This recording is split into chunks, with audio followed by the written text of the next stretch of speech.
Hello friends, welcome back to our channel Vidyam academy. Last time हम लोग ने 10th standard का सिमिलैरिटीज लेसन स्टार्ट किया था और उसमें हम लोग ने देखा था ratio of area of two triangles, जिसका फॉर्मूला हमें मिला था product of base into height of first triangle upon product of base into height of second triangle.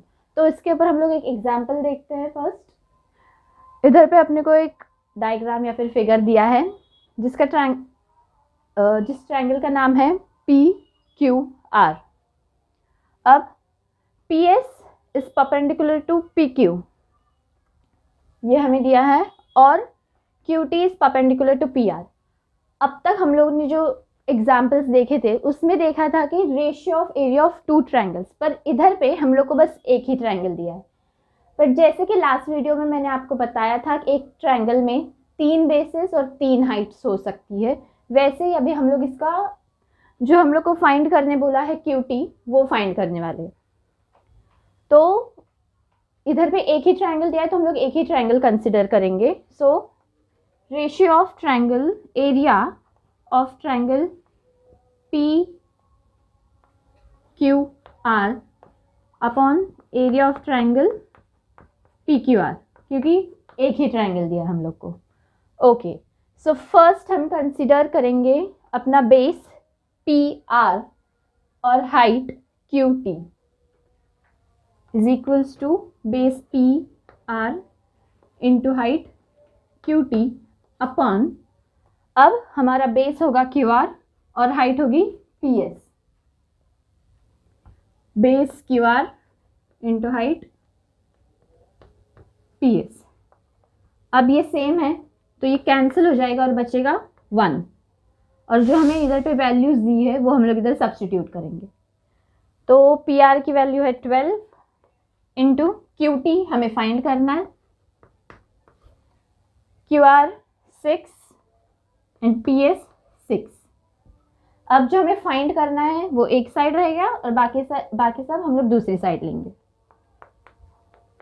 So QT is equals to 6 into 6 upon 12 which is equals to 36 upon 12। so 36 12 कितने जा आता है, 3 जा। so QT की जो value है अपनी वो होगी 3। ओके, सो अब हम स्टार्ट करेंगे बेसिक प्रोपोर्शनैलिटी थ्योरम BPT। अब ये थ्योरम क्या बताता है कि if a line parallel to a side of a triangle intersects the remaining side in 2 distinct points, then the line divides this side in the same proportion। मतलब ये अपना triangle है ABC, एक लाइन है L, वो जो line L है वो BC से पैरेलल है। ओके, मतलब वो ट्रायंगल के एक साइड से वो पैरेलल है लाइन। तो बाकी के जो साइड्स है AB और AC, ये लाइन AB और AC को पॉइंट P और पॉइंट Q में इंटरसेक्ट कर रही है, मतलब काट रही है।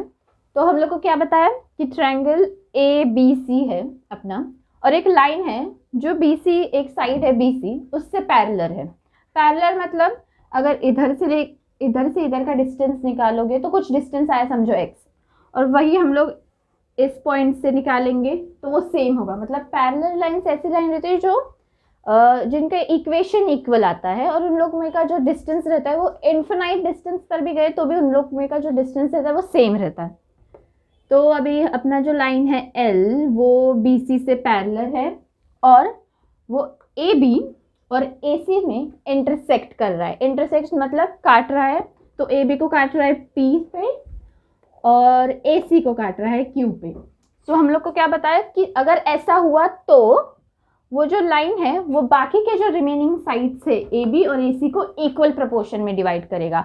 मतलब क्या करेगा, AP अपॉन BC, ये किसका है, AB का है, क्योंकि AB हम लोग का AP और BC में डिवाइड हुआ है, is equals to AQ upon QC। ये है AC का, क्योंकि AC डिवाइड हुआ है AQ और QC में। सो एक बार फिर से हम लोग जो थ्योरम का स्टेटमेंट है वो देख लेते हैं, क्योंकि एग्जाम में कभी कभी सिर्फ बोलते हैं कि BPT थ्योरम प्रूव करो, स्टेटमेंट नहीं देते। वो स्टेटमेंट हमें खुद लिखना रहता है, तो आप ये स्टेटमेंट याद कर लीजिए, मतलब इजी है वो statement.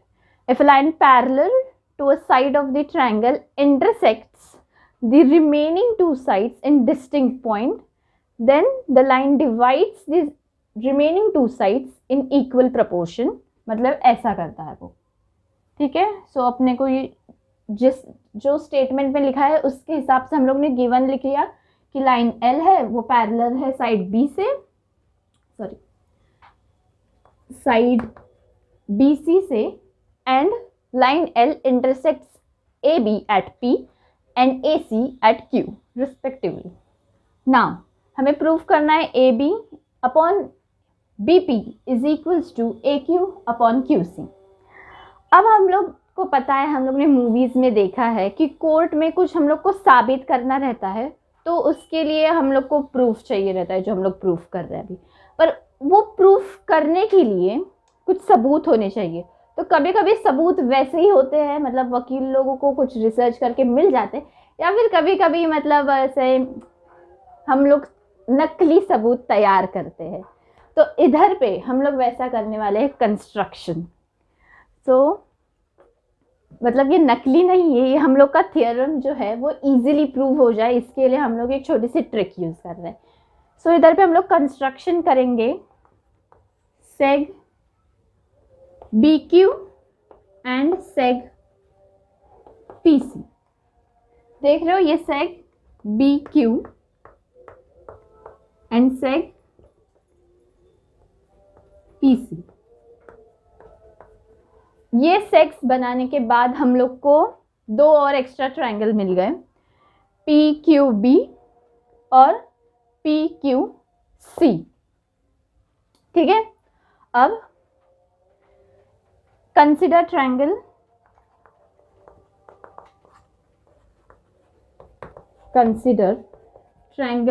A P Q and triangle P Q B.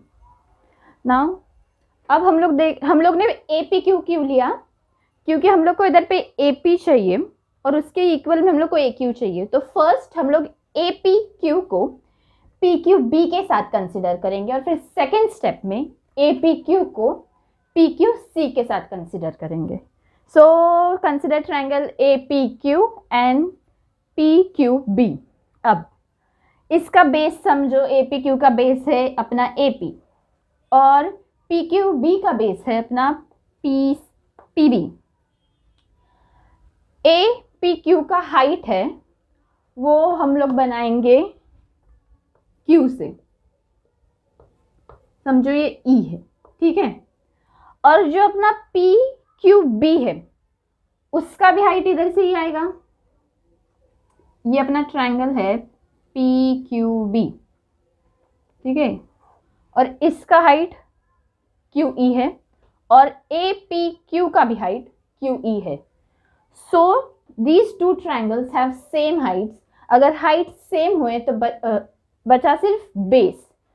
तो इन दोनों ट्रायंगल का जब हम लोग रेशियोज लेंगे, area of triangle A P Q, जब हम इन दो ट्रायंगल्स के एरिया का रेशियो लेंगे तो वो सिर्फ इन लोग के बेस का रेशियो रहेगा. ए पी का रेशियो ए पी क्यू का रेशियो होगा ए पी और बी क्यू पी का बेस होगा पी बी. ये इक्वेशन 1. क्यों ऐसा हुआ? क्योंकि since they have same height, है इसलिए सिर्फ इन लोग के बेस का ही रेशियो आएगा. ये इक्वेशन 1 हुआ, ठीक है. तो अब तक हम लोग ने क्या देखा कि ट्रायंगल ए पी क्यू और ट्रायंगल बी पी क्यू के एरिया का रेशियो आया A P upon B P. तो अपना ये लेफ्ट साइड तो हो ही गया, अब हमें ये राइट साइड फाइंड करने का है. तो now consider triangle A P Q and triangle P Q C. ठीक है, ये ट्रायंगल कंसिडर किया. अब ए पी क्यू है और पी क्यू सी है. पी क्यू सी का हाइट कैसे बनेगा? ये जो बेस है इसका बेस है क्यू सी, वो हम लोग एक्सटेंड करेंगे और इधर से एक हाइट बनेगी परपेंडिकुलर, वही हाइट APQ की भी है। तो area of triangle APQ is equals to, height अपनी QE है और PQC की भी हाइट अपनी Q ही है, तो वो कॉमन है तो वो कैंसिल हो जाएगी, तो हम लोग वो नहीं लिखेंगे। तो बेस क्या है AQP का, AQ upon area of triangle TQC is equals to, इसका बेस क्या है QC। ये हमारा इक्वेशन 2 हुआ। और इसका रेशियो ऐसा क्यों आया, क्योंकि इन लोग का भी जो हाइट है वो कॉमन है।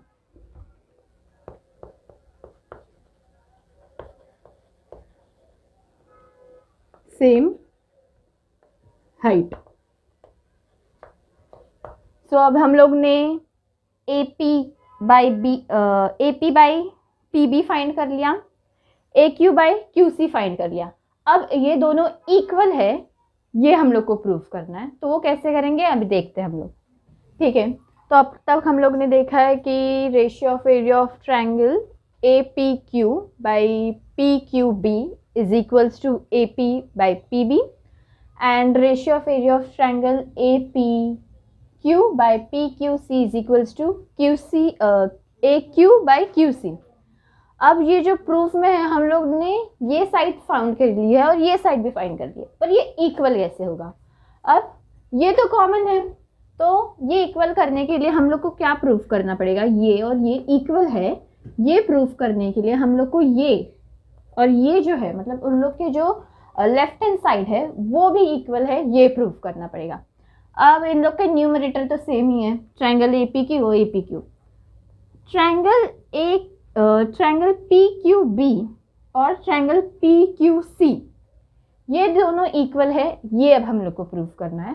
तो consider triangle PQB and triangle PQC। Triangle PQB and triangle PQC, इसमें कॉमन क्या है PQ। एक सेगमेंट हम लोग को कॉमन मिला, मतलब एक साइड कॉमन मिली, तो वो बेस ले लो, ठीक है। So here सेग PQ is common. और हम लोग ने पहले हम लोग को थ्योरम में ही दिया है कि लाइन L जो है वो BC से पैरेलल है। अब BC से पैरेलल है तो इधर से अगर हम लोग इसकी हाइट निकालेंगे और इधर से इस ट्रायंगल की हाइट निकालेंगे तो वो दोनों इक्वल हुई, तो मतलब इसका बेस तो सेम है और इसकी हाइट भी सेम है एंड हैव सेम हाइट। अब हाइट सेम है, बेस सेम है, मतलब एरिया भी सेम हुआ। So area of triangle PQB is equals to area of triangle PQC। ये हुआ थर्ड इक्वेशन अपना। सो ये तीनों इक्वेशन से 1, 2 और 3 से हम लोग को पता चलता है कि area of triangle APQ by area of triangle PQB is equals to area of triangle APQ upon area of triangle PQC। ये कहाँ से पता चला, from 1, 2 and 3, 1, 2 and 3। ये समझ में आया। अब लेफ्ट हैंड साइड इक्वल है तो राइट हैंड साइड भी इक्वल हुआ, तो therefore AP upon BP is equals to AQ upon QC। और ये हो गया हम लोग का BPT थ्योरम प्रूफ। सो ये थ्योरम में क्या था, हम लोग एक बार फिर से एक शॉर्टली रिवाइज कर लेते हैं कि अपने पास एक ट्रायंगल है और उस ट्रायंगल के एक साइड से एक लाइन पैरेलल है और वो बाकी दो साइड्स को इंटरसेक्ट करती है डिस्टिंक्ट पॉइंट्स पे। तो जैसे वो डिवाइड, तो वो जो पैरेलल लाइन है वो इंटरसेक्टिंग साइड्स को इक्वल रेशियो में डिवाइड करेंगी, इक्वल प्रोपोर्शन में डिवाइड करेंगी। मतलब A P upon B P is equals to A Q upon Q C. ये अपना बीपीटी थ्योरम हुआ। अब इसका कन्वर्ज भी आता है, तो इसका कन्वर्ज कैसे होगा? बीपीटी थ्योरम है कि ट्रायंगल है, लाइन पैरेलल है, तो प्रोपोर्शंस इक्वल होगा। तो इसका कन्वर्ज कैसे आएगा? अगर प्रोपोर्शंस इक्वल है और एक लाइन इंटरसेक्ट कर रही है, मतलब हम लोग को पता नहीं है पहले से कि वो पैरेलल है कि नहीं, पर एक लाइन इंटरसेक्ट कर रही है और प्रोपोर्शंस जो है वो इक्वल है, तो वो लाइन पैरेलल हुई, तो वो हुआ बीपीटी का कन्वर्ज। तो अब हम लोग इस पर एक एग्जाम्पल देखेंगे। ओके, सो हम लोग ने बीपीटी थ्योरम देखा, उससे अब हम लोग इस पर एक एग्जाम्पल देखेंगे। गिवन है कि एक ट्रायंगल है ए बी सी और डी ई बी सी से पैरेलल है। अब ये पैरेलल आया, मतलब कि एक साइड से एक लाइन पैरेलल है, ये आया, तो बीपीटी यूज़ करना है, ये कंफर्म है। अब इसमें वैल्यूज़ दिया है डीबी, एडी और ईसी का, और फाइंड करना है एई। तो हम लोग बीपीटी थ्योरम लगाते हैं पहले। तो बीपीटी थ्योरम के हिसाब से AD upon DB is equals to AE upon EC. ये हो गया अपना थ्योरम के हिसाब से इस ट्रायंगल्स का वैल्यू। अब इस जो सेगमेंट्स है उसकी वैल्यू हम लोग सब्स्टिट्यूट करेंगे। सो AD की वैल्यू 1.8, DB की वैल्यू 5.4। AE फाइंड करना है तो AE वैसा ही रहेगा, और EC की वैल्यू 7.2।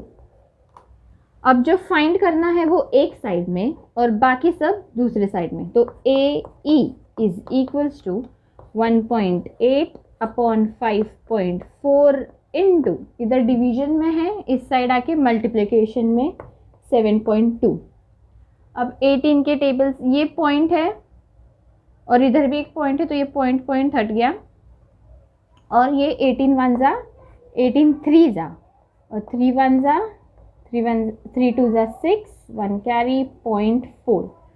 तो therefore AE is equals to 2.4 और यूनिट दिया है सेंटीमीटर। तो A की वैल्यू हुई 2.4 सेंटीमीटर। सो आज के लिए बस इतना ही। Thank you for watching.